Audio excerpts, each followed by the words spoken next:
Dunia sedang berubah, dan banyak tanda-tanda akhir zaman yang disebut dalam hadis kini mulai dianggap semakin nyata. Palestina memanas, Masjid Al-Aqsa terus menjadi pusat konflik, dan berbagai simbol yang dikaitkan dengan kemunculan Dajjal mulai ramai diperbincangkan di seluruh dunia. Benarkah semua ini hanyalah kebetulan, atau justru bagian dari skenario besar akhir zaman? Dalam video ini, kita akan membahas berbagai tanda yang disebut-sebut berkaitan dengan fitnah terbesar umat manusia. Simak video ini sampai akhir, karena mungkin tanda-tanda itu kini sudah ada di depan mata.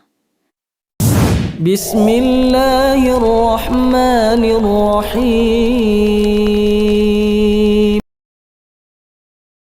Jarak diutusnya aku dengan kejadian kiamat seperti ini.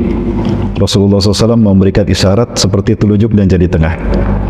Dapat kita bayangkan dekatnya kita dengan hari kiamat. Rasulullah saja 14 abad yang lalu mengatakan, antara aku diutus dengan kejadian kiamat seperti ini. Ya. Maka hari ini kira-kira kita mau bilang apa Bapak Ibu? Antara kita dengan kiamat, saya mohon maaf, ini hanya penafsiran saya saja barangkali. Saya melipat jari tengah saya Bapak Ibu. Antara kita dengan kiamat, nah inilah kita waspada Bapak Ibu. Kalau orang mau peringatkan dengan angka dengan satu Pak ya, nggak ada orang mau peringatkan hati-hati, nggak ada ya. Kalau lagi kampanye ingat jangan lupa, mungkin ada yang kayak gini ya. Tapi sekarang saya melipat jari tengah saya. Antara kita dengan kiamat, dapat kita bayangkan betapa dekat kita dengan hari kiamat. Betulkah kiamat telah dekat? Bapak Ibu rahmati Allah, Syekh Muhammad Ahmad Al-Mubayyad dari Syam, Palestina, beliau membuat sebuah kitab, menuliskan sebuah kitab yang berjudul Al-Mawsu'ah fil Fitan wal Malahim wa Asyratu Sa'ah. Ya. Ensiklopedi huru-hara akhir zaman beserta tanda-tanda kejadian hari kiamat. Beliau menukilkan satu hadis di mana Rasulullah SAW 3 kali berkata kepada para sahabat, "Ala inna min asyrati sa'ah." Ingatlah dari tanda kiamat telah dekat kepada kalian. An turfa'al asywar wa tudwal akhyar. Orang-orang terburuk di muka bumi memimpin dunia. Munculnya orang-orang terburuk memimpin dunia. Wa tudwal akhyar, dan orang-orang terbaik pilihan umat disingkirkan. Ya, itu yang pertama. An turfa'al aswar wa tudwal akhyar. Naiknya orang-orang yang buruk memimpin dunia dan disingkirkannya orang-orang terbaik pilihan umat manusia. Sudah terjadi belum Bapak Ibu? Sudah Bapak Ibu. Di mana Pak? Di luar negeri ya. Di negeri entah berantah ya. Di negeri autopilot. Ya. Itu yang pertama. Yang kedua, kemudian Rasul mengatakan lagi, "Ala inna min asyrati sa'ah." Ingatlah dari tanda kiamat telah dekat kejadiannya kepada kalian. Antuh bahal qaul wa tuhzalal amal. Munculnya kata-kata buruk, kata-kata cacian, kata-kata makian di mana-mana, dan disia-siakannya waktu untuk melakukan amal ibadah, amal soleh. Kita bisa menyaksikan di gadget, di WA, di Instagram, di Facebook, bagaimana orang bangga mencaci maki ulama. Bukan hanya mencaci maki ulama, menghinakan Allah, menistakan agama, bahkan menghina Rasulullah SAW. Sudah terjadi Bapak Ibu ya? Sudah terjadi. Dan yang ketiga, ala inna min asyrati sa'ah, ingatlah dari tanda kiamat telah dekat kejadiannya kepada kalian. Antuslan maslahah, fala yujadu ahadun man yughayyiruha. Ya. Dibacanya masnah dan susahnya ditemukan orang yang bisa merubahnya. Para sahabat bertanya, "Famal masnah ya Rasulullah?" Apakah masnah itu ya Rasulullah? Rasulullah SAW bersabda, "Al-masnah ma kutiba siwa kitab Allah." Sesuatu yang dicatat, ditulis selain daripada kitab Allah, kemudian manusia sering membacanya dan susah ditemukan orang yang bisa merubahnya karena manusia butuh dengan masalah tadi. Kira-kira masalah tadi apa Bapak Ibu? Gadget ini. Jujur Bapak Ibu, mana yang paling sering kita pegang dan kita baca? Gadget apa mushaf Quran? Gadget apa mushaf Quran Bu? Gadget. Yang ini ya, bukan mushaf Quran, bukan. Nah inilah masalah barangkali Bapak Ibu. Dan susah dirubahnya, susah ditemukan orang yang bisa merubahnya. Bagaimana kita merubahnya? Kita butuh dengan gadget ini. Manusia milenial, manusia akhir zaman butuh dengan teknologi. Dan hari ini teknologi menjadi warna dari kehidupan kita. Bahkan dalam teknologi komunikasi dan informasi. Ya, dengan alat ini kita beraktivitas, dengan alat ini mobilitas kita diatur. Dengan alat ini kita mengatur finansial kita. Bahkan dengan alat ini pula kita mengatur dan menyimpan data-data kita pribadi. Bahkan rekening kita di sini. Bahkan istri simpanan pun ada di sini.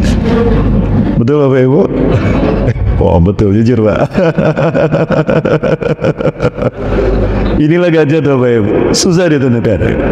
Kami hadir kesempatan ini kali ini dalam rangka safari dakwah terkait dengan sosialisasi tentang Palestina Bapak Ibu. Kenapa harus Palestina? Ini kita tahu karena fitnah paling dahsyat di akhir zaman ini terkait dengan Palestina, yaitu terkait dengan kemunculan Dajjal. Dajjal itu gelar Bapak Ibu. Dajjal itu gelar. Nama aslinya Samiri. Ya, nama aslinya Samiri. Kenapa diberi nama Samiri? Karena lahir di Samirah. Ya, seperti Imam Bukhari, kita kenal nama Bukhari bukan dari nama asli. Kunyah. Kenapa beliau disebut Bukhari, Imam Bukhari? Karena beliau lahir di Bukhara.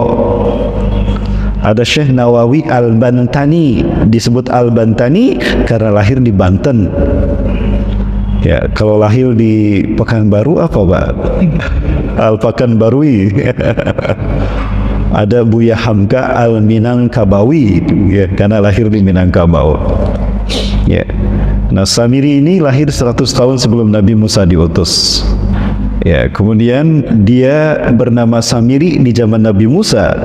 Di zaman Nabi Isa dia berkenal. Dia ganti-ganti nama Pak, karena dia hidup panjang. Allah takdirkan dia hidup sampai nanti menjelang hari kiamat. Ya, maka dia masuk ke zaman para nabi. Untuk menutupi citranya sebagai sebagai fitnah akhir zaman, sebagai Dajjal, dia berganti-ganti nama. Di zaman Nabi Isa alaihissalam dia berganti nama menjadi Yudas Iskariot. Ya. Dan dialah sebetulnya yang digantung di tiang salib. Ya. Ini saya aman Pak bicara kristenisasi Pak. Aman ya Pak ya, bicara kristologi ya. Karena berbicara tentang fitnah Dajjal terkait dengan proses penyaliban. Siapakah yang disalib itu?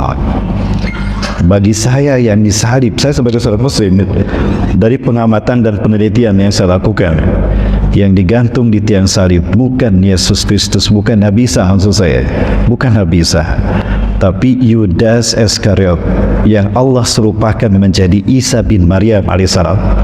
Untuk demikian akan kita bahas pada kesempatan ini. Waktu kita panjang Bapak Ibu? Panjang ya, baik alhamdulillah. Sampai jam 10. Baik. Berbicara tentang fitnah akhir zaman. Rasulullah sallallahu alaihi wasallam pernah memperingatkan kita. Ya, badiru bil amali sholihat. Bersegeralah kalian melakukan amal soleh. Fasatakunun fitan, karena akan muncul huru-hara dan fitnah melanda kalian. Saking dahsyatnya fitnah ini datang kata Rasulullah kal kita lailal muslim, seperti potongan malam yang gelap gulita, berlapis-lapis bermacam-macam. Belum selesai umat Islam dihantam oleh satu fitnah, umat Islam baru berdiri sempoyongan dihantam lagi oleh fitnah berikutnya. Datang bertubi-tubi. Ya.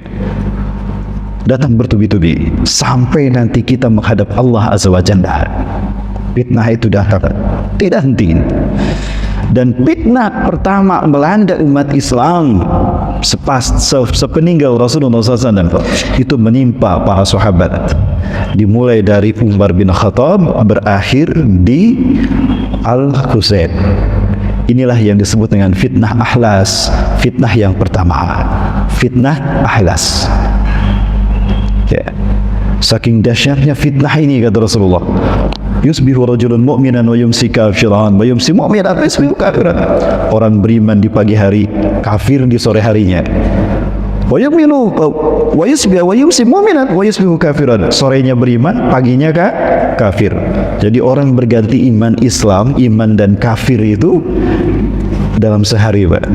Ya bi'udinahum bi'ardi minad dunya, menjual agamanya demi harta dunia, demi pangkat, demi jabatan, dan demi harta dunia. Orang menjual agamanya. Ya, sudah muncul orang-orang seperti itu, Pak. Ya Allah Akbar, na'udzubillah. Ya. Itu fitnah yang pertama. Fitnah yang kedua yang melanda umat Rasulullah SAW adalah fitnatus sara'.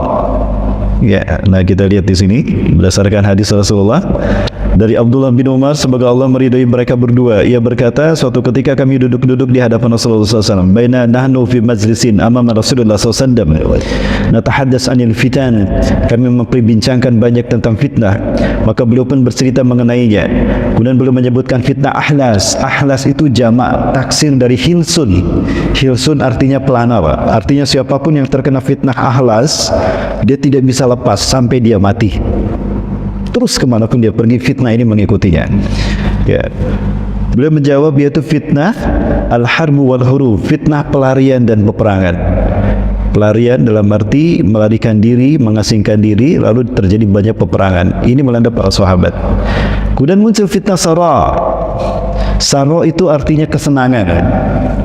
Di mana disebut fitnah sara karena fitnah ini melanda umat Islam justru ketika umat Islam menguasai dunia, justru ketika umat Islam kaya raya, menguasai 2/3 dunia. Nah, fitnah ini melanda para tabi'in hingga Turki Utsmani, dimulai dari dinasti Umayyah sampai Turki Utsmani berakhir 1924. Jadi fitnah ini berlangsung 1262 tahun. Ya. Di mana kotoran atau asapnya berasal dari bawah kaki seseorang dari ahlul baitku. Ia mengaku dariku, dari keturunanku, padahal dia bukan dari keturunanku, bukan ahlul baitku. Ya, karena sesungguhnya waliku hanyalah orang-orang yang bertakwa. Jadi ada kelompok nanti yang mengaku ahlul bait Rasulullah padahal bukan keluarga Rasulullah. Kira-kira siapa Bapak Ibu? Nah, nanti saya perlihatkan kepada Bapak Ibu siapa mereka. Tapi aman di sini, Pak. Aman ya, insya Allah. Baik, yang ketiga, kemudian manusia bersepakat pada seseorang seperti bertemunya pinggul di tulang rusuk. Ya, artinya kemudian manusia berkumpul untuk mengangkat seseorang menjadi pemimpin, ya. Maksudnya Imam Mahdi. Nah, di masa Imam Mahdi inilah kemudian muncul fitnah Duhaima. Fitnatud Duhaima. Duhaima artinya gelar hitam. La yasruku fil adam illa latamathu. Fitnah ini tidak membiarkan seorang pun dari umat ini kecuali dihantamnya latamat. Ya, artinya orang tidak bisa menghindar dari fitnah ini dimanapun dia berada. Bahkan bayi yang belum lahir pun, janin yang belum lahir pun terkena oleh fitnah ini, yaitu fitnah Duhaimah. Ya. Maka jika dikatakan ia telah selesai, maka justru ia berlanjut. Di dalamnya seorang pria pada pagi harinya beriman, namun di sore harinya kafir, sehingga manusia, ini agak kurang jelas ya. Sehingga manusia terbagi menjadi dua, ada kubu keimanan, ada kubu kemunafikan. Di kubu keimanan semuanya orang beriman. Kulluhum mu'minun wa laysa fil munafiqun aw lakan wahda. Yang kemah yang kedua adalah semuanya orang munafik, wa laysa fil mu'minun lakan wahda. Orang beriman semua, tidak ada orang munafiknya. Kemah yang kedua orang munafik semuanya, tidak ada orang yang beriman satupun. Jadi umat Islam nanti terpecah menjadi tiga, menjadi dua. Ya. Jika sudah terjadi, kata Rasulullah, jika sudah terjadi maka tunggulah kedatangan Dajjal pada hari itu atau pada esok harinya. Jadi Dajjal akan muncul di fitnah yang ketiga, fitnah Duhaima. Nah, kalau saya gambarkan seperti ini Bapak Ibu. Ya, yang pertama fitnah ahlas, fitnah pelarian dan fitnah peperangan. Dan ini dimulai dari Umar bin Khattab. Ya, betulkah dimulai dari Umar bin Khattab? Betul Bapak Ibu. Suatu hari para sahabat sedang berkumpul. Di tengah-tengah mereka ada Huzaifah ibnul Yaman. Huzaifah ini adalah sahabat Rasulullah yang paling paham, paling hafal hadis-hadis tentang fitnah akhir zaman. Dan beliau pula sahabat yang memegang kunci rahasia orang-orang munafik di zaman Rasulullah. Saking hebatnya beliau, Pak. Beliau bisa membedakan mana munafik, mata tidak dari bau keringatnya, Pak. dengan mencium bau keringat saja udah tercium, Pak, si fulan munafik. Ya, coba dicium bau keringat kita, Pak. Ya. Beliau memegang siapakah orang-orang munafik di zaman Rasulullah. Sampai Umar bin Khattab setelah Rasulullah wafat, itu beliau melihat jika ada orang yang meninggal dunia, itu dilihat dia munafik tidak. Kalau Huzaifah ikut menyolatkan, oh berarti bukan orang munafik. Umar ikut menyolatkan. Tapi kalau Umar bin Khattab nggak ikut menyolatkan, dilihat Huzaifah maksud saya. Ketika ada orang meninggal dunia setelah Rasulullah wafat dan Umar tidak melihat Huzaifah, maka Umar tidak mau sholat, khawatir munafik. Subhanallah, Pak, sampai sejauh itu. Itu di zaman para sahabat, apalagi di zaman kita. Ya. Nah, saya katakan tadi fitnah ini dimulai dari Umar bin Khattab sampai Husain. Para sahabat sedang duduk ngobrol bersama para tabi'in, di tengah-tengah mereka ada Huzaifah. Lalu Umar datang. Ayyukum yahfazu qaulan Nabi sallallahu alaihi wasallam anil fitnati, anil fitnah. Siapakah di antara kalian yang hafal tentang hadis Rasulullah terkait dengan fitnah? Huzaifah bertanya, al-fitnatu allati tata'allaq baina rajuli wa mari. Apakah fitnah yang melanda seseorang karena zauji, pasangan hidupnya, fitnah yang melanda suami dan istrinya? Bukan. Apakah fitnah yang terkait dengan seseorang diuji oleh harta kekayaannya? Bukan. Oleh anak-anaknya? Bukan. Fa'anil fitnati allati tas'aluna anha ya Umar. Lalu fitnah apa yang kau tanyakan pada kami ya Umar? As'alukum anil fitnati allati tamuju ka maujil bahri. Aku bertanya pada kalian tentang fitnah yang datangnya bertubi-tubi seperti ombak di lautan. Yang namanya ombak tidak henti-hentinya, Bapak. Belum selesai umat Islam dihantam fitnah ini, muncul fitnah berikutnya, terus datang bertubi-tubi. Oh, saya hafal itu, kata Huzaifah. Saya hafal hadisnya. Oh, gitu ya. Baina tilkal fitnati wa baina hijab. Apakah antara fitnah itu dengan kita ada hijabnya, ada pintu pembatasnya? Ada hijab dan ada pintu pembatasnya yang membuat umat ini aman dari fitnah tadi. Tapi ketika hijab dan fitnah ini hancur, maka umat ini terus akan dilanda fitnah sampai hari kiamat. Umar bertanya lagi, adzzalikal bab yuftah al yukassar? Apakah pintunya itu dibuka atau didobrak? Bal yukassar, bahkan pintunya didobrak. Kata Huzaifah, Bapak Ibu, kalau pintu dibuka tutup pakai kunci itu bisa buka tutup berfungsi. Tapi yang ini didobrak, artinya pintunya hancur sehingga tidak bisa berfungsi lagi. Maka menderalah umat Islam fitnah demi fitnah. Aku faham sekarang. Terima kasih, wahai Huzaifah. Pergilah Umar bin Khattab. Para sahabat heran. Mada tatakartuma, apa yang sedang kalian bicarakan? Kami tidak mengerti. Ya, kata Huzaifah, sebentar lagi fitnah akan melanda kita. Umat Islam dari mulai nanti sampai hari kiamat akan dilanda fitnah kita. Lalu apa yang maksud dengan pintu? Pintu itu adalah Umar bin Khattab sendiri.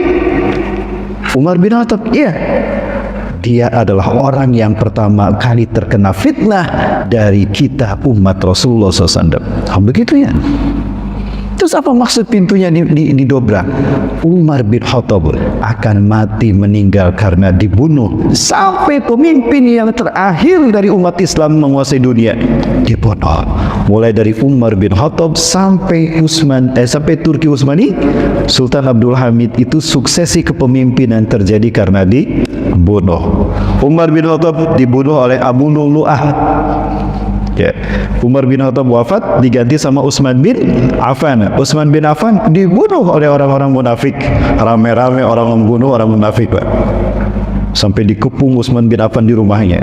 Sampai orang yang akan membunuhnya itu masih dilus-lus sama Utsman bin Affan, Pak.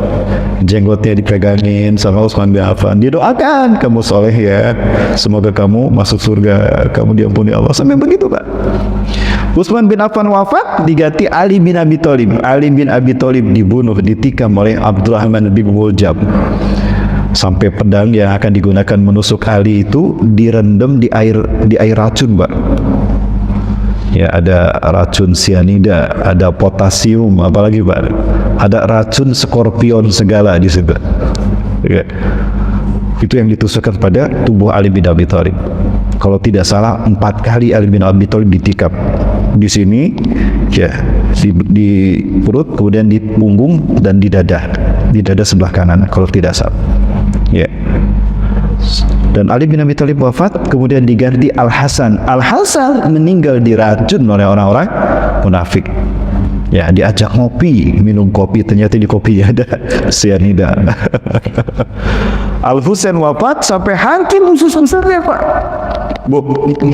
Hancur usus besarnya di hari kelima, di hari beliau wafat, beliau memuntahkan usus besarnya, kolonnya. Di saat itu beliau meninggal dunia. Al-Hasan wafat diganti Al-Husain. Al-Husain wafat dibantai rame-rame di Karbala. Ya, ini kata Rasulullah, al-hurub wal harb, fitnah pelarian dan peperangan. Apa pelarian? Terasing keluarga Rasulullah SAW. Ya, di Mekah, di Madinah keluarga Rasulullah ini tidak aman. Maka kemudian Al-Husain membawa keluarganya, sebetulnya dihalangi oleh para sahabat. Ada 4 Abdullah menghalangi Al-Husain agar tidak pergi ke Kufah. Ada Abdullah bin Abbas, Abdullah bin Mas'ud, Abdullah bin Rawahah, dan Abdullah bin Umay. 4-empatnya menahan siapa? Al-Husain. Kenapa engkau hendak pergi ke Kufah? Bukankah di Kufah itu banyak orang-orang munafik? Ayahmu dibunuh oleh mereka, oleh orang Kufah. Kemudian juga kakakmu sendiri diracun oleh orang-orang Kufah. Mereka munafik. Kenapa engkau hendak pergi ke sana? Aku mendapatkan surat, di mana surat ini berisi tanda tangan mereka yang siap menjadi umatku. Ada ribuan, Pak, yang siap menjadi pengikut Al-Husain, tapi mereka ditekan oleh Yazid bin Muawiyah.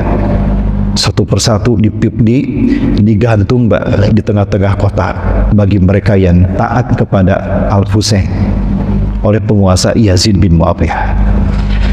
Nah, maka pada saat itu Bapak sekalian, Al-Husain mengatakan, lebih baik aku mati di luar sana daripada aku mati karena saudara-saudaraku di kotaku sendiri, di kampung halamanku sendiri. Maka tidak ada yang bisa menghalangi Al-Husain. Dibawa hampir semua keluarga Rasulullah SAW, ahli bait Rasulullah.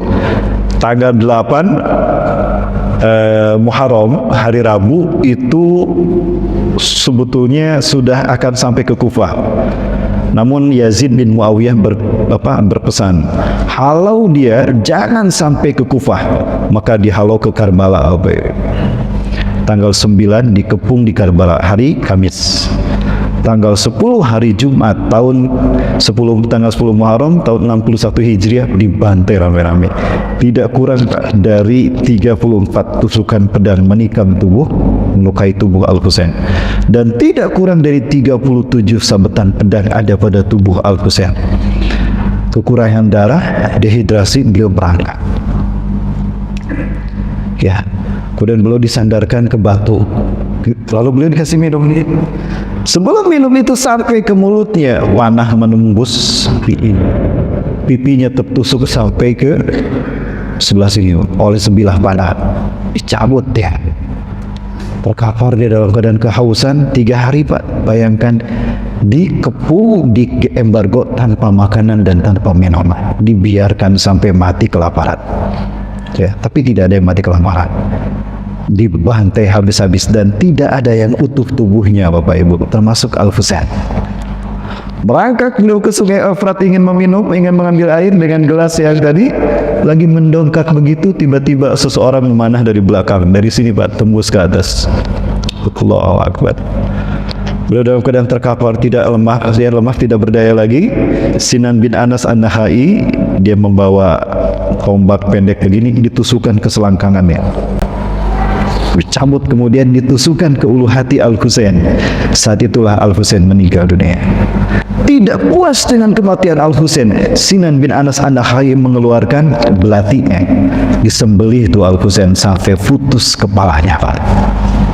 Semua keluarga Rasulullah tidak ada yang utuh tubuhnya.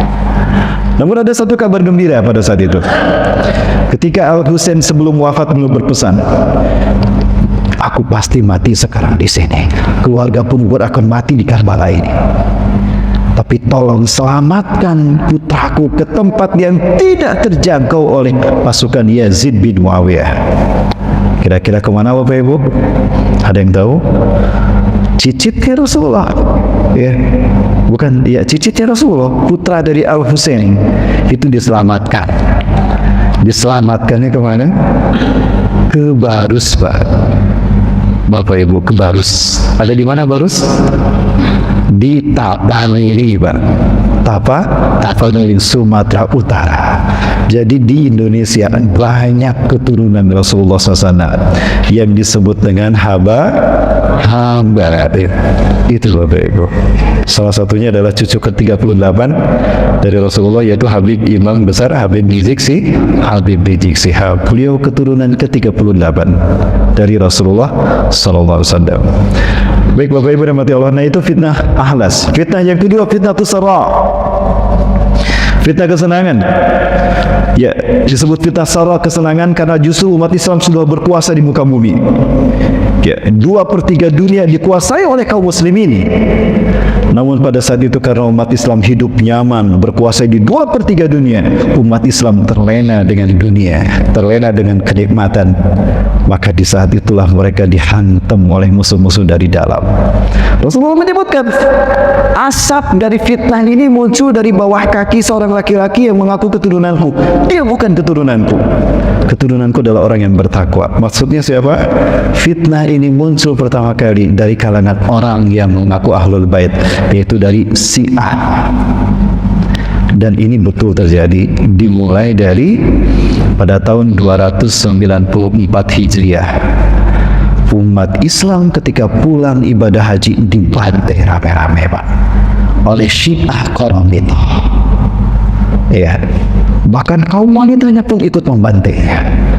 Tidak kurang dari 20.000 kaum muslimin dibantai di sana. Baik, saya perlihatkan Bapak Ibu sekalian sejarah terkait dengan fitnah sara. Ya, atau disebut juga dengan fitnah kesenangan Bapak Ibu.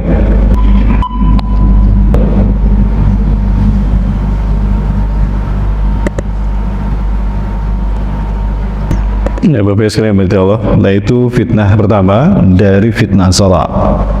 Jadi munculnya kelompok yang bernama Syiah. Ya, belum lama ini meninggal tokoh besarnya di Indonesia, Pak. Itu tetangga kami, Pak.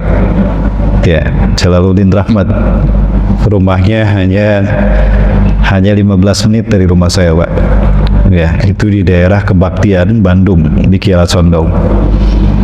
Bapak Ibu yang Allah, saya pernah berhadapan dengan mereka. Ketika itu saya diminta menasehati seorang muslimah yang dia aktif di masjid, di kampus pun aktif, tapi ternyata diam-diam dia masuk Syiah. Tidak jauh dari kampusnya, itu di daerah Bandung Utara, itu ada Al-Jawad, pusat pengkaderan Syiah bagi mahasiswa dan dosen. Ya, ada 3 orang yang disiahkan dari kami, Pak, saat itu, dari jamaah kami. 2 perempuan, ya, 1 laki-laki. Itu Bapak Ibu. Dan Syiah bukan Islam, Bapak Ibu. Saya diminta berdebat dengan ustadznya. Maka kemudian saya bawa Quran oleh-oleh dari Beirut, yang ada tafsirnya dari Libanon. Kenapa harus saya dari Libanon bawa? Karena Libanon pemimpinnya Syiah, Hasan Nasrullah, dalam gerakan Hizbullah. Bagi kita bukan Hizbullah tapi Hizbullah, Pak. Ya. Kemudian bawa hadis oleh-oleh dari Yaman, Ibnu Hajar Al-Asqalani. Saya bawa hadisnya. Ustaz, biar dialog kita efektif, ini Qurannya, ini hadisnya. Ustaz bisa lihat Qurannya asli dan ini hadisnya. Apa kata Ustaz si ahli ini? Mohon maaf Ustaz, Quran kita beda, hadis kita juga beda. Kedua-duanya tidak bisa jadi referensi debat kita. Allahu Akbar. Kenapa Ustaz? Ini asli Ustaz. Demi Allah. Enggak Ustaz, Quran kita beda. Bayangan. Khomeini, tokoh spiritual Syiah Iran, dia mengatakan tidak satu huruf pun Quran kita sama dengan Quran umat Islam Ahlus Sunnah. Jadi sangat beda, Pak. Kemudian saya bertanya, seperti apa Quran yang asli menurut Anda? Quran yang asli adalah Quran yang ditulis oleh tangan Ali bin Abi Thalib. Ya, Seperti apa Qurannya? Boleh saya lihat? Qurannya terdiri dari 17.000 ayat, Pak. 90 juz, Pak. Punya kita cuma 30 juz, mereka 90 juz. Allahu Akbar. 30 juz aja susah hafalinnya, Pak ya. Bu, hafal berapa juz, Bu? Hafal 30 juz, hafal juz 30, Bu? Hafal? Juz 30 ya. Mereka 30, 90 juz, Bapak itu. Quran ini tidak bisa kita dan digunakan, Ustaz. Quran ini sudah ditahrif, dirubah. Wa tankis, dikurangi jumlahnya oleh para sahabat. Fitnah itu, Ustaz. Saya tidak mengatakan fitnah, ini sejarah. Oh, kalau begitu sejarah kita beda. Kemudian boleh saya lihat Qurannya? Oh, Qurannya masih disembunyikan. Loh, kenapa disembunyikan? Ya kalau tidak disembunyikan nanti kalian akan merubahnya. Terus kapan Quran ini akan kalian dapatkan? Nanti menjelang hari kiamat. Al-Mahdi Al-Muntazir akan membawa Quran yang asli ya untuk kami amalkan. Sebentar Ustaz, muncul di akhir zaman 90 juz, kapan ngamalinya? Ya, tidak masuk ya. Dan hadis yang mereka gunakan bukan hadis kita. Di depan saya mereka mengatakan hadis yang diamalkan ahlu sunnah sekarang, ahlu sunnah wal jamaah sekarang tidak lebih berharga ketimbang sayap seekor nyamuk. Tidak ada nilainya di mata mereka. Sunnah yang mereka pegang adalah utslah ahlul bait. Bapak Ibu, di laptop saya pegang, saya simpan akidah mereka. Ya, dimulai dari syahadatnya beda dengan kita.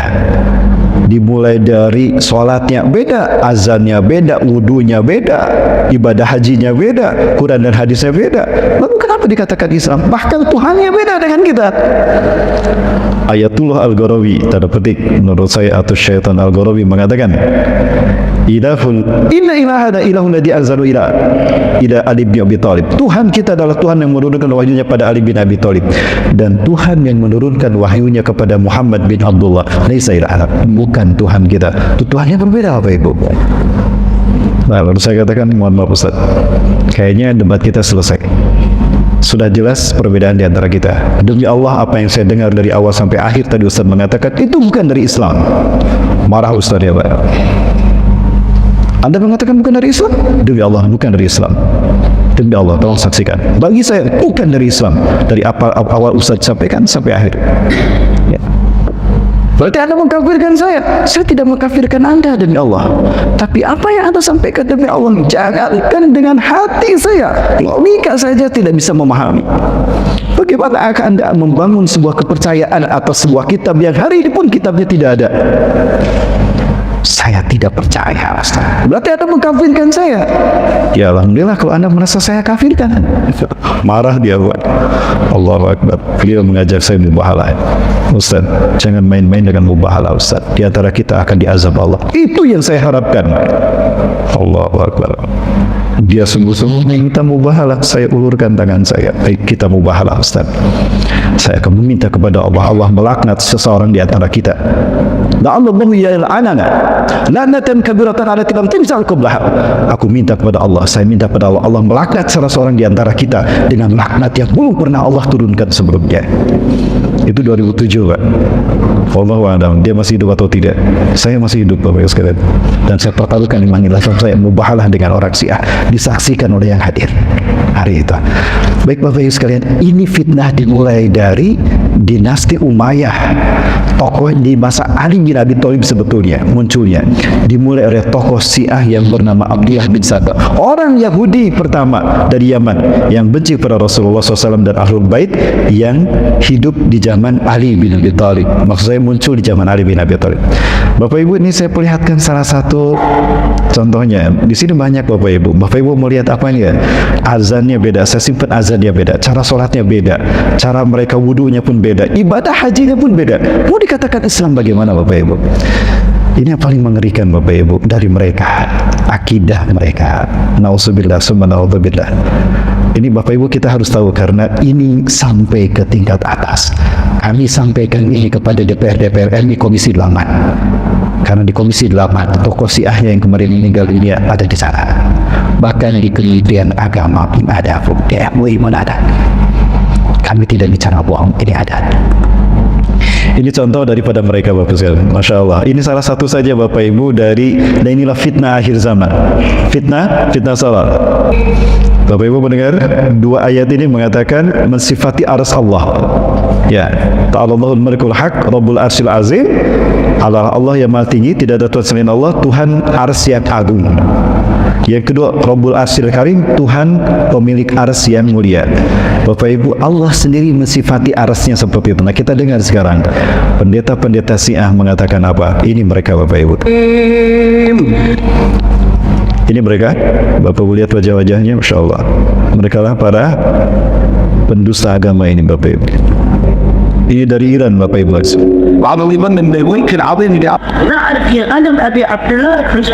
Masuk di akal tidak Bapak Ibu sekarang? Ini akidah mereka. Dan sebentar lagi Bapak Ibu, lihat bagaimana kesesatan mereka. Terlalu banyak yang harus saya perlihatkan Bapak Ibu tentang mereka. Tapi ini fitnah salat yang sampai sekarang bertahan. Dan mereka lah nanti akan menjadi pasukan Dajjal ketika Dajjal muncul. Masih ada waktunya Bapak Ibu? Masih banyak ya? Kita lanjut? Baik. Allahu Akbar. Kita lihat lagi Bapak. Kita akan menjadi saksi tentang mereka. Ini fitnah demi Allah. Yang kita akan menjadi saksi atas persidangan mereka nanti. Ini ketika mereka beribadah haji. Di saat umat Islam berkumpul ibadah haji mengagungkan Allah, cuma Allah yang disebut, Allah yang diagungkan ketika ibadah haji kita berada di Mekah. Tapi kita saksikan orang Syiah di Mekah mereka mengagungkan siapa? Di saat kita membina tauhid, mereka menghancurkan tauhid dengan syirik. Dan ini Bapak sekalian yang mati Allah. Ibadah haji menjadi rukun Islam yang kelima karena ibadah haji adalah konfigurasi yang sangat utuh dan mendasar dari tauhid umat manusia secara komunal. Salat menjadi ukuran syahadat kita secara individual, maka salat menjadi rukun Islam kedua setelah syahadat, ukuran tauhid kita secara individu. Adapun ibadah haji adalah ukuran tauhid manusia secara komunal. Bayangkan, mereka di waktu yang sama, di tempat yang sama, melakukan ibadah yang sama, menyembah Tuhan yang sama. Dan demi Allah, hanya Allah disebut ketika mulai mendatangi tanah suci Mekah sampai berpisah, hanya Allah yang disebut dan diagungkan. Tapi lihat Syiah, apa yang mereka lakukan?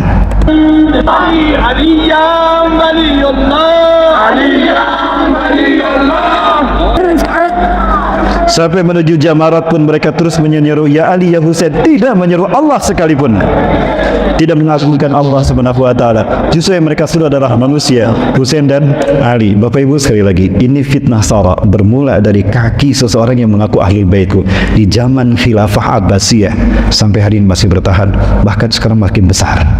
Baik, fitnah yang ketiga adalah fitnah Duhaimah. Apa fitnah Duhaimah Bapak Ibu? Fitnah kegelapan, ya, fitnah kegelapan. La yatsruku ahadan fil alam illa latamathu. Tidak ada yang tersisa dari manusia satupun di muka bumi melainkan dihantam oleh fitnah tadi. Bapak Ibu rahmati Allah, terlalu banyak data yang harus saya sampaikan di sini Bapak Ibu. Kita mau dalam fitnah bidang apa? Di bidang politik, di bidang hukum, di bidang ekonomi, sosial, budaya, semua terkena fitnah. Sampai makanan dan minuman pun umat Islam tidak selepas dari fitnah Dajjal. Sampai makanan dan minuman. Mau yang mana yang Bapak Ibu yang dilihat? Fitnah akidah, itu yang terpenting. Ya, Bapak Ibu rahmati Allah Subhanahu wa taala. Kita bahas fitnah Dajjal. Siapakah Dajjal? Tadi sudah saya sampaikan sedikit. Bapak Ibu rahmati Allah, kita langsung ke Nabi Isa alaihissalam. Boleh Bapak Ibu? Dan saya minta izin berdiri. Boleh Pak? Maaf, saya agak sedikit pegal ini pinggang saya. Bapak Ibu rahmati Allah Subhanahu wa taala. Di zaman Nabi Musa alaihissalam, umat Nabi Musa disesatkan oleh Samiri. Tadi saya sampaikan Samiri, ya, itu lahir 100 tahun sebelum Nabi Musa diutus di Samirah, Palestina. Di Samirah, Palestina. Samiri. Nah, dia menyesatkan umat Nabi Musa alaihissalam menyembah patung anak sapi. Kita lihat patung anak sapinya masih ada sekarang Bapak sekalian. Ini perjalanan kami yang terakhir Bapak Ibu di tahun 2020 kemarin. Kami sampai ke Mesir juga. Bapak Ibu saya perlihatkan. Ini contoh patung anak sapi yang dimaksudkan. Ini patung anak sapinya Bapak Ibu. Lihat, ini kepalanya, ini matanya, ini kakinya, dua, dan ini kaki belakangnya di belakang. Ya. dan patung anak sapi ini bersuara. Nabi Musa, di dalamnya ada batu yang dipukul Nabi Musa dan mengeluarkan air. Sampai sekarang airnya masih ada, tapi sayang sekali airnya sudah berwarna hijau dan agak sedikit bau ya, tidak terawat, tidak diolah dengan baik oleh oleh pemerintah Mesir dan Bapak. Ke belakang itu ada Laut Merah yang dibelah oleh Allah melalui tongkat Nabi Musa alaihissalam. Bapak rahmati Allah. Nah, kemudian ketika kaumnya disesatkan oleh patung anak sapi, marah Nabi Musa alaihissalam. Bahkan lauhnya pun diangkat dan dihancurkan. Saking marahnya Nabi Musa, hancur tuh lauhnya. Ya, orang-orang yang menyembah patung anak sapi mengikuti Samiri itu taubatnya dibunuh oleh orang yang beriman. Pertanyaannya, kenapa yang mengikuti mengikuti Samiri dibunuh, sementara Samirinya tidak dibunuh, diusir sama Nabi Musa? Karena yang membunuhnya bukan Nabi Musa, yang membunuhnya adalah Nabi Isa alaihissalam. Ini clue bagi saya kalau Samiri adalah Dajjal. Ini clue pertama. Ya, mohon maaf. Clue kedua, clue pertama dia lahir di Samirah. Clue kedua, dia diusir oleh Nabi Musa. Terus diusir Nabi Musa, datang kepada Nabi berganti-ganti nama. Sampai di zaman Nabi Isa alaihissalam, dia bernama Yudas Iskariot untuk menutupi citranya. Ya. Pengikut Nabi Isa cuma ada 12 orang Bapak Ibu. Tapi kemudian masuk Yudas Iskariot jadi 13. Nah, Isa bin Maryam alaihissalam Nabiullah berkata, hati-hati, iblis masuk ke tengah-tengah kalian.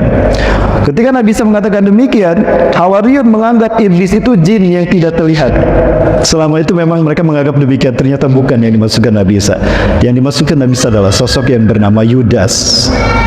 Yang memahami kata-kata Nabi Isa dengan baik dan benar adalah Barnabas, pengikut Nabi Isa yang setia.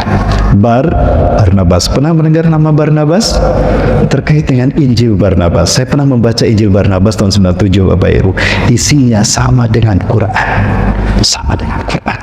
Ada cerita tentang Injil Barnabas, tapi kalau saya ceritakan gak panjang.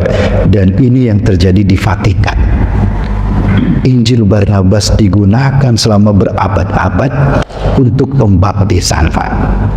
Hilang, dicuri oleh seorang padri pengampun dosa dari Selangor. Karena padri ini dia melihat bahwa isinya ternyata sama dengan Quran, dia masuk Islam, Pak. Padri dari Vatikan masuk Islam. Begitu tahu kalau kitab yang selama ini dibungkus dengan kain putih, dia pegang ketika dibaptis, isinya sama dengan Quran, dia curi. Ketika akan ada acara pembaptisan, ribut di Vatikan. Kenapa? Kitabnya hilang. Ternyata kitabnya ada lagi, tapi lebih tipis. Si padri yang mencuri ini dia masuk lagi, dia ikut dibaptis. Aslinya saya curi, ini apa ini? Dan ini lebih tipis. Ternyata apa Bapak Ibu? Pelan diam-diam dia masuk ke perpustakaan itu dan mengambil kitab pembaptisan yang lebih tipis. Penasaran, yang asli ada di saya. Ini apa isinya? Ketika dibuka isinya Quran. Injil Barnabas hilang dari Vatikan, diganti dengan Quran. Berarti mereka yakin Quran asli, kitab yang paling benar, satu-satunya kitab yang otentik hari ini. Baik Bapak Ibu rahmati Allah, masih ada waktu? Saya minta lanjut sampai jam 7 lebih seperempat, boleh Bapak Ibu? Atau sampai setengah 8 boleh? Karena ada teman-teman kami dari Mulia Berbagi Indonesia Bapak Ibu. Kita akan membahas fitnah yang terakhir sekarang, fitnah Dajjal.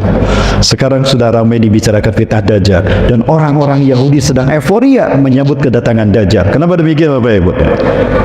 Ini ketika kami berada di sebentar Bapak Ibu. Ini di saat kami berada di sana Bapak Ibu sekalian, saya ada tugas karena studi saya dulu S1 saya mengambil mulazamah di Gaza University Pak, di Palestina. Dalam arti saya mencoba belajar kepada beberapa syekh di sana Bapak Ibu sekalian, mati Allah. Orang-orang Yahudi sekarang sedang bersukaria. Kenapa? Karena Dajjal yang mereka tunggu-tunggu telah tiba, telah dekat kemunculannya. Kenapa demikian Bapak Ibu sekalian, mati Allah? Karena sapi merah yang akan menjadi korban bagi Tuhan mereka telah ada hari ini. Sedikit Bapak Ibu, mohon maaf saya potong. Ini euforianya orang-orang Yahudi hari ini. Yang barusan tadi adalah percakapan antara Rabi tertinggi Yahudi dengan Benyamin Netanyahu yang sekarang kembali menjadi Perdana Menteri yang ketiga, periode yang ketiga. Bapak Ibu rahmati Allah Subhanahu wa taala. Ciri-ciri Dajjal akan muncul versi mereka apabila lahir seekor sapi jantan berwarna merah bersih tanpa cacat di seluruh tubuhnya, red heifer, dan sekarang red heifernya sudah ada. Ini dia red heifernya. Nah, ini red heifernya Bapak Ibu sekalian. Jadi apabila lahir seekor sapi jantan dia berwarna merah seperti ini dan bersih semuanya, tidak ada warna lain, kemudian tidak ada cacat di kakinya sedikit pun dan di seluruh tubuhnya, maka inilah sapi yang akan dikorbankan untuk Dajjal, Mesaya. Dajjal versi kita, Mesaya versi mereka, Yesus Kristus versi mereka, orang Kristen. Betulkah demikian Bapak Ibu? Saya lihat sendiri Bapak Ibu, ini kami rekam bagaimana kebahagiaan mereka. Mereka masuk ke Masjidil Aqsa tanpa dihentikan. Para pemuda-pemuda Yahudi mereka memasuki Masjidil Aqsa tidak terbendung Bapak Ibu. Kami umat Islam tidak bisa memasukinya. Ustaz, mohon maaf, tidak bisa masuk Ustaz. Mereka Yahudi masuk ke dalamnya. Kembali ke yang tadi Bapak sekalian. Tadi Yudas masuk ke tengah-tengah Hawariun. Kemudian diamati terus. Ya, Nabi Isa sampailah di Jericho. Kemungkinan besar di Jericho Bapak Ibu. Dan menurut saya Nabi Isa alaihissalam tidak lahir di Bethlehem. Ya, di Bethlehem saya tidak menemukan adanya kebun kurma. Di dalam surat Ali Imran Allah berfirman kalau Siti Maryam itu lahir di Siti Maryam pergi ke kebun kurma lalu melahirkan Nabi Isa. Nabi Isa dilahirkan di kebun kurma. Bapak Ibu, di Bethlehem saya tidak menemukan pohon kurma. Justru pohon kurma ada di Jericho. Ini Jericho Bapak Ibu. Airnya pun masih utuh, masih ada airnya, dan ini tempat yang sakral. Kemungkinan besar dari sini Allah mengangkat Nabi Isa alaihissalam. Nabi Isa diangkat ke langit. Di Bethlehem saya tidak menemukan pohon kurma. 2 kali saya ke sana Bapak Ibu. Maka saya yakin Nabi Isa tidak dilahirkan di Bethlehem, tapi di Arifa. Orang Yahudi menyebutnya Jericho. Di sini banyak pohon kurma. Kurma terbaik di Syam, kurma majun. Ini destinasi kami ketika kami datang ke Jericho. Kita makan siang di sini biasanya. Ada Havana Temptation yang sebelah sana dan ini nama hotelnya. Para pelancong seluruh dunia mereka semuanya pasti ke sini karena di sini adalah tempat yang bersejarah Bapak Ibu. Tempat ini saya sorot, ini tidak boleh didirikan bangunan karena kemungkinan disinilah Isa alaihissalam diangkat ke langit. Bagaimana Nabi Isa diangkat ke langit? Begini Bapak Ibu. Falamma ahassa Isa bin Maryam kufran minhum. Ketika Isa bin Maryam merasakan akan ada kekafiran dan kemaksiatan yang mereka lakukan kepada Nabi Isa, Allah memberitahu Nabi Isa bahwa Allah akan mengangkat Nabi Isa ke langit. Maka Nabi Isa bersabda, ya, man ansari ilallah, siapa yang akan menolong aku untuk mendakwahkan agama Allah ini? Qala al-hawariyuna nahnu ansarullah. Hawariyun berkata, kami penolong-penolong agama Allah. Kami akan terus menjaga agamamu wahai Isa bin Maryam. Baik. Aku pegang kata-kata kalian. Kelak di antara kalian, ini digaris bawahi oleh Barnabas, kelak di antara kalian ada orang yang berkhianat kepadaku dan dia akan menggantikan tempat kedudukanku. Para Hawariyun tidak faham dengan baik. Yang faham menurut saya ada 2. Yang pertama Barnabas, kedua Zarnab bin Bar'ala. Bapak Ibu, ada satu riwayat ternyata baru ditemukan belakangan ini. Ternyata Zarnab bin Bar'ala masih hidup sampai sekarang. Betulkah demikian? Waktunya panjang kalau saya bahas Zarnab bin Bar'ala Bapak Ibu. Kembali ke? Ya, masih banyak waktunya Bapak Ibu. Lanjut. Baik, Bapak Ibu, kelak di antara kalian ada orang yang berkhianat kepadaku dan dia akan menggantikan tempat kedudukanku. Maka tiba-tiba datang seorang dari pengikut Nabi Isa. Wailun lana, celaka kita, celaka kita. Itambihu anta ya Nabi Allah. Anda sembunyi segera. Kenapa? Ada apa? Sembunyi kalian semua. Sesungguhnya Herodes Raja Romawi yang menguasai Palestina. Mereka datang akan menangkap kita. Mereka akan menangkap Anda wahai Nabi Allah. Sembunyilah Anda, dan mereka membawa salib besar untuk menyalib Anda wahai Tuanku. Baik, kita akan berpisah sekarang. Dan kalian sudah saya ambil sumpah, kalian akan pergi mendakwahkan Islam setelah aku nanti diangkat Allah. Baik. Ya, maka sembunyi semua mereka. Maka datanglah Herodes dengan tentara Romawi, dan ada di tengah-tengah mereka pendeta Sanhedrin, pendeta Yahudi yang memalsukan Taurat menjadi Talmud, Bapak Ibu. Mereka menghapus Taurat dari tempatnya. Yuharifuna al-kalima an mawadih, summa yaktubuna al-kitaba bi'aidihim, lalu mereka menulis mengarang ayat dengan tangan mereka. Summa yaquluna hada min indillah, lalu mereka mengatakan ini datang dari Allah, wa ma huwa min indillah. Ringkas cerita, Bapak Ibu, Herodes datang dan berkata di atas kudanya, aku tahu kalian bersembunyi di sekitar sini. Begini, sebelum aku sergap kalian semua, aku tawarkan dengan kebijaksanaanku, siapa di antara kalian yang mau keluar memberitahukan di mana Al-Masih bersembunyi, aku akan mengangkatnya sebagai patih kerajaanku, dan aku akan memberi dia sepertiga harta kerajaan Pontius Pilatus. Bapak Ibu, Yudas Iskariot, dia dajjal, dia ingin menguasai dunia, dan dia butuh kekuasaan untuk mempengaruhi dunia. Maka diam-diam Yudas keluar. Aku tahu di mana Al-Masih bersembunyi, ikuti aku, dia ada di sana. Maka Herodes mengatakan, ikuti dia. Kamu pergi. Beberapa tentara Romawi ikut kepada kepada Yudas Iskariot. Di saat mereka akan masuk ke tempat Nabi Isa bersembunyi, Allah berfirman kepada Nabi Isa alaihissalam. Quran surat Ali Imran ayat 55. Boleh minta dibacakan? Quran surat Ali Imran 55. Bapak Ibu, surat Ali Imran ayat 55. A'udzubillahi minasyaitonirrajim. Iz qala Allahu ya Isa inni mutawaffika. Ingatlah ketika Allah berfirman, hai Isa, aku akan mewafatkan engkau. Saya bertanya Bapak Ibu, apa arti wafat? Wafat apa artinya? Betulkah wafat artinya meninggal? Silakan buka Quran surat Al-An'am ayat ke-60. Surat ke-6 ayat ke-60. Wa huwa alladzi yatawaffakum bil-lail wa ya'lamu ma jarahtum bin-nahar. Dialah Allah yang telah menidurkan kamu di waktu malam. Yatawaffakum bil-lail, menidurkan kalian di waktu malam. Wa ya'lamu ma jarahtum bin-nahar, dan Allah mengetahui apa yang kalian lakukan di siang hari. Bapak Ibu, wafat di sana artinya bukan mati tapi tidur. Ini mutawaffika, aku akan menidurkan kau Isa. Wa rabbuka ilayya, dan kau akan aku angkat ke sisiku. Berarti hari ini Nabi Isa ada di mana? Di sisi Allah. Dalam keadaan apa? Tidur. Ustaz, masa tidurnya ribuan tahun? Tunggu dulu, tidurnya di mana? Tidurnya di sisi Allah, bukan di Pekanbaru. Wa kana miqdaru yaumi ka'alfa sanatin mimma ta'udun. Satu hari di sisi Allah 1000 tahun yang kalian hitung. Baru 2 hari. Berubah tidak Nabi Isa? Tidak. Maka Nabi Isa akan turun. Ya. Lanjut Bapak Ibu ya. Tidak akan keluar. Tidak muntabir, mundur tanpa berita. Lanjut Bapak Ibu. Maka ketika Yudas masuk, Nabi Isa ada tidak? Nabi Isa sudah diangkat ke langit. Yudas masuk, pelangak-pelangak dia.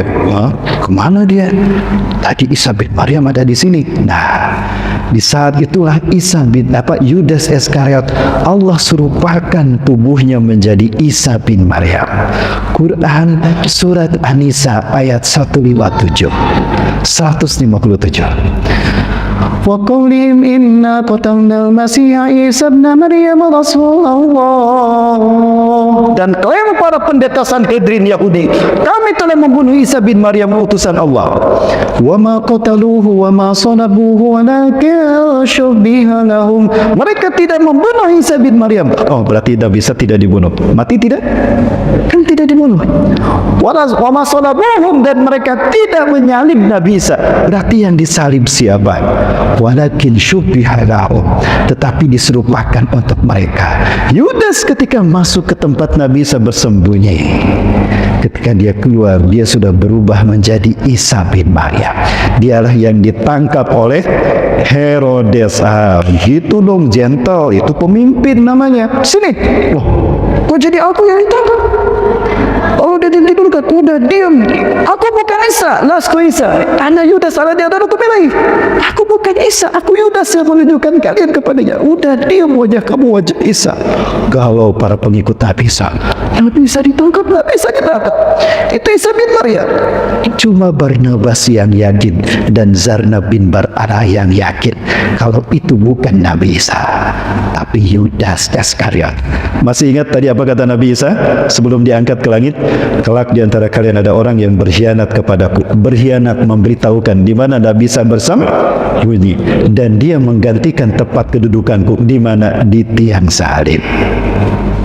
Ini dalam petikan Injil Barnabas perayaan Paskah yang saya baca, ternyata itu yang mereka maksud. Maka diarah ke bukit Golgota, Bapak Ibu. Diarah ke bukit Golgota. Herodes memegang pedang di tangan kanannya, Old Testament di tangan kirinya. Itu pedang ditusuk-tusukan ke tubuh Yudas yang disangka Nabi Isa. Banyak darah tercucur, diambil darah diminum. Orang-orang Kristen meyakini apabila ada bagian dari tubuh Isa bin Maryam mereka minum, bagian tubuh Yesus mereka makan, mereka ambil dalam tubuh kita, dalam tubuh mereka, mereka tidak akan pernah disentuh api neraka. Darah itu diminum. Ekaristi Holy Water, rukun meminum air suci. Banyak tusukan pedang tadi, dagingnya terkelupas diambil dimakan. Ekaristi Gusti Kudus, rukun memakan tubuh Tuhan. Selesai kebaktian, pendeta memegang nampan, ada roti-roti kecil dibagikan. Haleluya, keluar. Gitu. Betul apa ini? Seperti itu. Ada sesuatu yang menarik tentang Dajjal yang dikatakan Rasulullah SAW terkait peristiwa ini. Innahu lam takun fitnatun munzu zara Allahu dzurriyyata Adam ila qiyamis saa'ah a'zamu min fitnatid dajjal. Sesungguhnya tidak ada fitnah sejak Allah melahirkan anak cucu Adam ke muka bumi sampai hari kiamat lebih besar dari fitnah Dajjal. Walam yab'asallahu nabiyyan inda hazara ummatu anhu, dan tidak seorang nabi pun diutus melainkan memperingatkan kaumnya, hati-hati dengan fitnah Dajjal. Hari ini aku akan katakan kepada kalian sesuatu yang belum pernah dikatakan oleh para nabi dan rasul. Bapak Ibu, ada satu perkara terkait Dajjal cuma Rasulullah yang tahu, para nabi dan rasul tidak menyampaikan dia. Kira-kira apa? Innahu aqwar wallahu laysa bi'awar. Sesungguhnya Dajjal pecak mata kanannya, bukan buta, pecak. Dan Allah tidak pecak. Kenapa cuma Rasulullah yang tahu, Bapak Ibu sekalian? Karena peristiwanya terjadi ketika Isa bin Maryam sudah diangkat ke langit, maka siapa nabi berikutnya akan memberitahukan? Rasulullah. Salah satu dari tusukan pedang Herodes menusuk mata kanan Dajjal. Di saat itulah Dajjal kehilangan mata kanannya. Jadi Dajjal lahir tidak pecah, tidak bermata satu di sini, tidak, Bapak Ibu. Ketika Dajjal lahir normal kedua matanya. Kapan dia kehilangan mata kanannya? Dalam peristiwa Paskah. Pada peristiwa Paskah, satu tusukan pedang menusuk mata kanan Yudas Iskariot. Makanya kalau Rasulullah SAW saja yang mengetahuinya. Kenapa Rasul mengatakan, aku akan mengatakan sesuatu yang tidak mereka katakan? Dia pecak mata kanannya karena peristiwa terjadi setelah Nabi Isa diangkat. Bapak Ibu yang Allah Subhanahu wa taala. Kemudian Dajjal ditangkap, diarak, dikubur. Barnabas akan membuktikan, akan aku gali kuburnya. Kalau dia masih hidup berarti dia Dajjal. Dibiarkan setelah 3 hari 3 malam. Selama 3 hari 3 malam dibiarkan. Di hari yang ketiga, di malam hari, tidak ada orang. Barnabas membawa sesuatu. Kita gali kuburnya. Aku akan membuktikan kalau dia masih hidup, Dajjal. Kalau dia sudah mati berarti Yudas manusia biasa. Sebelum dia menggali kuburan itu, maka Allah kembalikan wajah Yudas Isa bin Maryam dari wajah Isa kepada wajah Yudas. Perubahan wajah tadi mengakibatkan ada cahaya terpancar dari tubuhnya, Pak. Mengakibatkan darah itu tertimpa ke kain kafan. Maka di kain kafan itu ada sketsa wajah Isa bin Maryam. Itulah kenapa gereja seluruh dunia menambarkan wajah Nabi Isa yang sama, Yesus Kristus yang sama. Betul? Seluruh dunia. Dari kain kafan itu. Kain kafannya masih ada, Pak. Ada di Italia sekarang, ada di Turin. Cuma sekali saya pernah melihat kain kafan itu. Bapak Ibu rahmati Allah. Sedikit lagi Bapak Ibu boleh? Ringkas cerita Bapak Ibu sekalian. Sampai mana tadi? Kain kapan? Digali sama Barnabas, ternyata apa yang terjadi? Masih hidup Bapak Ibu. Digali, dia dibawa, kemudian diselamatkan, diobati bertahun-tahun. Bertahun-tahun Bapak Ibu diobati. Dan ketika Barnabas bekerja, Yudas datang. Hei Barnabas, lihatlah aku. Akulah Isa bin Maryam, ikuti aku. Benar kamu Dajjal, bukan Isa bin Maryam, pergi kamu. Kenapa Barnabas tidak membunuhnya? Karena nanti yang membunuhnya adalah Isa bin Maryam. Di mana Nabi Isa akan membunuhnya Bapak Ibu sekalian? Di masjid bermenara putih di Aleppo Bapak Ibu. Ini masjidnya Bapak Ibu sekalian. Saya belum pernah sampai ke sini Bapak Ibu karena perang berkecamuk, kami tidak bisa masuk ke Aleppo. Aleppo adalah bagian yang terparah dari pembantaian muslim di Suriah Bapak Ibu. 2011 sampai 2000 sampai sekarang Bapak Ibu sekalian. Nah, ini masjid yang nanti akan dimasuki oleh Nabi oleh Nabi SAW ketika akan turun nanti. Ini masjidnya Bapak Ibu. Cuma masjid ini yang punya menara putih. Ya. Posisinya ada di sini. Ini Turki dan ini Aleppo, perbatasan dengan Suriah. Di sini akan terjadi perang Armageddon Bapak Ibu. Rasulullah menyebutkan mereka Bani Rum akan turun di Amak dan Dabik. Amak ini di sini, Dabik di sini, Halab, Aleppo. Di sini Nabi Ibrahim pernah tinggal. Dan ini masjidnya Bapak Ibu. Ini masjidnya. Waktu bagaimana salah? Salat sudah dikumandangkan qomatnya. Wa imamukum, imamnya dari kalangan kalian. Wa yusabu sumbufakum, dan imamnya sedang meluruskan safnya. Luruskan, rapatkan. Falamma yusabu sumbufakum, tatkala imamnya sedang meluruskan safnya, saf salat, fanazala Isa bin Maryam indal manaratil bayda, maka turunlah Isa bin Maryam di sisi menara putih. Ini menara Isa bin Maryam Bapak. Dari masjid yang tadi, masjidnya ini. Nah, ini masjidnya Bapak Ibu. Ada di Aleppo, Halab di sini. Dan ini masjidnya dan ini menara putihnya. Nabi Isa turun. Maka Imam Mahdi mengatakan, "Tadi Nabi Allah salat. Kemarin Nabi Allah salat, imam kami salat." Imam Mahdi mundur. Ketika Imam Mahdi mundur, didorong sama Nabi SAW. "La taqaddam hadi uqimat lak." Anda ke depan. Salat ini dikumandangkan untuk Anda. Allahu Akbar. Nabi Isa salat di belakang Imam Mahdi. Ini kata-kata Rasulullah SAW. Minna salah khalfahu Isa bin Maryam. Dari keturunanku nanti ada Imam Mahdi yang dia akan menjadi imam di mana Isa bin Maryam salat di belakangnya. Allahu Akbar. Nabi makmum kepada Imam Mahdi. Saking mulianya yang mengamalkan Quran Sunnah hari ini. Selesai salat berjamaah subuh, Nabi mengatakan, "Iftahil bab." Buka pintu masjid ini. Ketika pintu masjid ini dibuka Bapak Ibu sekalian, kemudian apa yang terjadi? Tampaklah Dajjal dengan 70.000 pasukan dia. Sayanti alaikum Dajjal wa yattabi'una sab'una ala al-yahud mi wadi Isfahan ala jabhatil Fars. Dajjal akan datang kepada kalian. Dia akan diikuti oleh 70.000 orang-orang Yahudi dari lembah Isfahan. Apa yang merahmati Allah? Yahudi yakin, tadi sudah saya perlihatkan, Dajjal akan segera datang. Dikejar dia. Mohon maaf Bapak Ibu, ketika pintunya dibuka, bau keringat, wanginya keringat Nabi Isa, kata Rasulullah, itu akan menghantam mereka. Orang kafir yang menciumnya akan mati seketika. Begitu pintu itu dibuka, harumnya tubuh Nabi Isa menghantam 70.000 Yahudi tadi. Yang di sop terdepan mati itu tiba-tiba, plak. Sisanya lari itu langgang. Dikejar sama kaum muslimin mengambil senjata sampai bertapir. Allahu Akbar, mengejar mereka. Dimanapun Yahudi dan Nasrani, Yahudi saat itu bersembunyi di balik batu dan pohon. Taqulu syajar wa hajar. Batu dan pohon berkata, "Sini, di belakangku ada Yahudi, bunuh dia." Kecuali Gorkot, pohon Gorkot. Pohon Gorkot itu memang rapat Pak. Daunnya kecil-kecil seperti ini. Dan itu ada di pinggir-pinggir jalan. Kalau kita ke Israel Bapak Ibu, ke arah Bet-Sean, Baisan, ke arah Danau Tiberias, kita akan melihat di kanan kiri itu ada banyak pohon Gorkot. Di ujungnya, di atas puncaknya baru rumah-rumah Yahudi. Israel tidak pernah membangun rumah di pinggir jalan karena mereka takut dibantai kaum muslimin.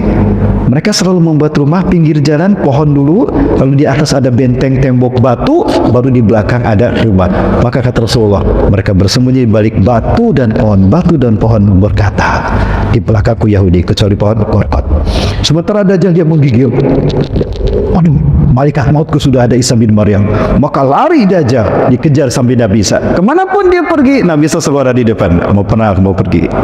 Datang ke barat, pergi ke arah barat, Nabi Isa sudah di barat. Kamu tidak bisa lari karena hari ini kamu milik saya. Maka para saudara, apa yang terjadi? Takut Dajjal.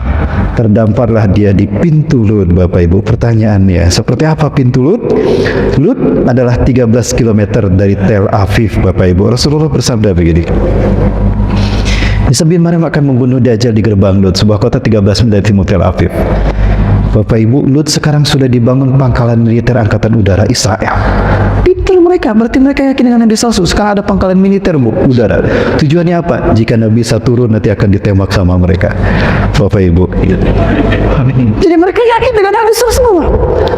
Saya hanya lewat saja di Lut, Pak. Kita tidak bisa masuk. Rombongan kami hanya melewati Lut saja. Ada satu pintu yang menarik, Pak. Apakah di pintu ini nanti Dajjal akan dibunuh Nabi Isa? Wallahu a'lam bishawab. Ini satu pintu yang bertuliskan seperti ini. Allahu Akbar. Apakah di sini nanti Nabi Isa akan membunuh Dajjal? Wallahu a'lam bishawab. Dibunuh Dajjal. Kamu yang memfitnah saya Tuhan. Terus kamu yang menuduh saya satu dari 3 Tuhan. Terus kamu yang menuduh saya anak Tuhan. Habis tuh darahnya terciprat pada kaum muslimin. Maka matilah Dajjal saat itu. Bapak Ibu sekalian mati Allah. Tapi sayang sekali, Zionis Yahudi mereka sekarang sedang ngebet menguasai kita Palestina. Kenapa demikian Bapak Ibu? Karena mereka yakin Dajjal Mesaya akan segera muncul, maka mereka harus segera mendirikan istana bagi Dajjal Mesaya. Pertanyaannya, di mana istana itu akan dibangun? Ini dia Bapak Ibu. Ini adalah kiblat kita yang pertama. Ini adalah bumi Isra Mi'rajnya Rasulullah Sallallahu Alaihi Wasallam. Ini Al-Aqsa Bapak Ibu. Nah, dinding Al-Aqsa pertama tuh di sini. Al-Aqsa tuh alun-alun Bapak Ibu. Dimulai dari sini, dari dinding sebelah utara. Nah ini barat, ini timur, ini selatan. Sampai dinding sebelah sini Bapak Ibu. Sebelah sini, jauh ke sana. Di dalamnya ada Dome of the Rock dan ada Masjid Qibli. Ini Al-Aqsa. Kita sholat mau di Masjid Qibli, ini Masjid Qibli, mau di Masjid Dome of the Rock atau di lantai sini, pahalanya sama 500 kali lebih baik. Bapak Ibu rahmati Allah Subhanahu wa taala.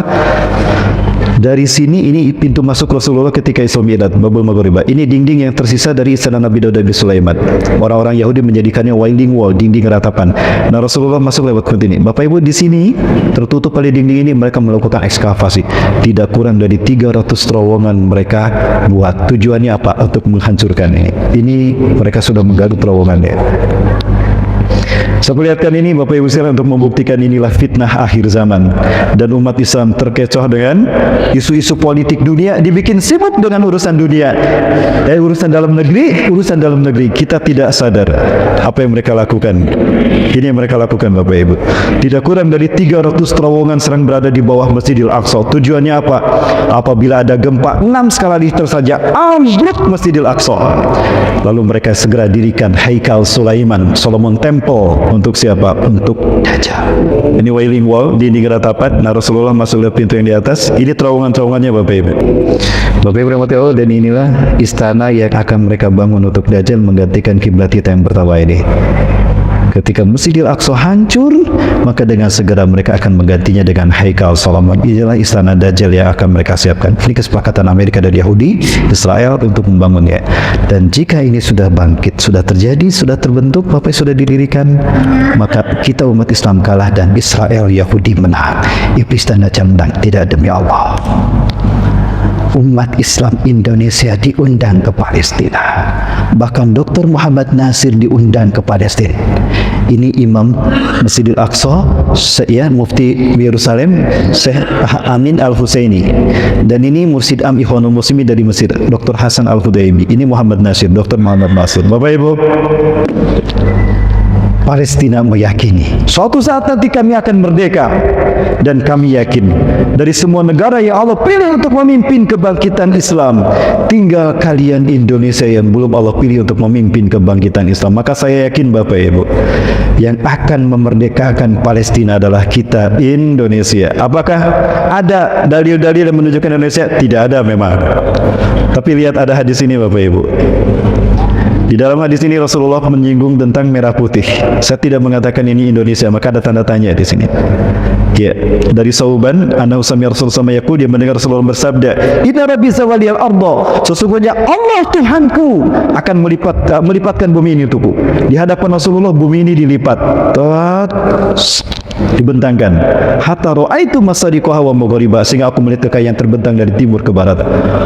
Wa a'tani al-kanzain, dan Allah berikan kepadaku dua pusaka, al-ahmar wal abyad, pusaka merah dan pusaka putih. Sekali lagi Bapak Ibu, Rasulullah menyebutkan pusaka merah, pusaka putih. Wa anna ummati, dan sungguh umatku sayablugu mulkuha mazawaliha minha.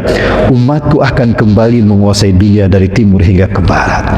Rasulullah menyebutkan pusaka merah putih dan kebangkitan Islam. Setelah salat subuh, kami salat subuh di sini Bapak Ibu. Saya tanyakan pada Syekh Ali Yaqub Al-Abasi, ya beliau masih ingat saya ketika seminar 2012, kami ditugaskan mendampingi beliau di Jakarta dan di Indonesia, di Bandung. Saya tanyakan pada beliau, arti hadis merah putih tadi, apakah ada hubungan dengan Indonesia? Begitu pula Dr. Yusuf Abu Sunaina, kami salat asar di imami beliau, dan 2016 beliau menjadi imam salat kita. Dr. Abu Bakar Al-Awawida, beliau menjadi imam salat tarawih. Bapak Ibu, mereka mengatakan hal yang sama. Apa kata-kata mereka? Ala kulli biladin alladina yaqbaluna al-islam dinahum, antum ya Indonesia lam yahtakumullah li dhari hadatin, lam yatarakumullah li dhari hadatin. Dari semua negara yang menerima Islam sebagai agamanya, tinggal kalian Indonesia yang banget Allah pilih untuk memimpin kebangkitan Islam. Maka persiapkan yang terbaik oleh kalian Indonesia. Kalianlah yang akan memerdekakan kami dari Yahudi. Kalianlah yang akan mengembalikan Al-Quds ke tangan kami. Allahu Akbar. Terbayang tidak Bapak Ibu, pertarungan antara hak dan batil yang dulu dimulai Nabi Adam dan diperjuangkan oleh Nabi dan Rasul Allah, hari ini ada di pundak kita. Indonesia, mereka yakini kita yang akan membebaskan Palestina. Siap membebaskan Palestina? Siap membebaskan Masjidil Aqsa? Siap berkorban dengan jiwa dan harta demi kemerdekaan Palestina?